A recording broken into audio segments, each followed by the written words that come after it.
नमस्कार सबैजना साथीहरूमा। अहिले म अन्नपूर्ण गाउँपालिका कास्की घान्द्रुकको वडा नम्बर 11 अन्तर्गत पर्ने मेलाचे स्कुलमा छौँ है त।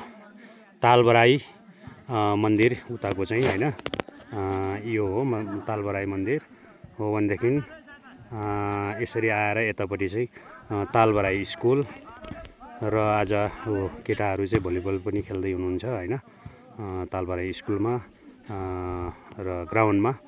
र उताको चाहिँ तालबराई स्कुल हो, यो ताल हो भने यो माथिको चाहिँ कुनाको चाहिँ तालबराई मन्दिर है।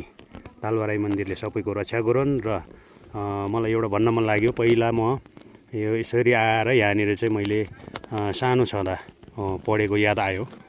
यहाँनिर चाहिँ सानो खरको र चित्रको चाहिँ झुप्रो थियो हामी पढ्ने बेलामा। त्यो बेला जुत्ता चप्पल पनि थिएन, देख्न पाउने थिएन।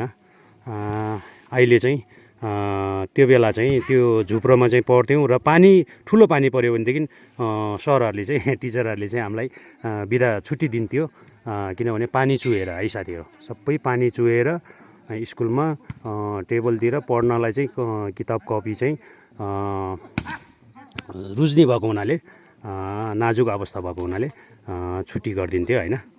र हामी चाहिँ जान्थ्यौँ, पानी पऱ्यो भनेदेखि बेलामै छुट्टी भएर जान्थ्यौँ है साथीहरू। त्यसैले एउटा भिडियो बनाएँ, सानो बच्चाको याद आएर, त्यो बेलाको याद आएपछि, आफ्नो गाउँको याद आएपछि यो सानो भिडियो बनाएको। तपाईँहरूलाई कस्तो लाग्छ लाइक कमेन्ट सेयर गरिदिनु होला है त साथीहरू। धन्यवाद सबैजनालाई।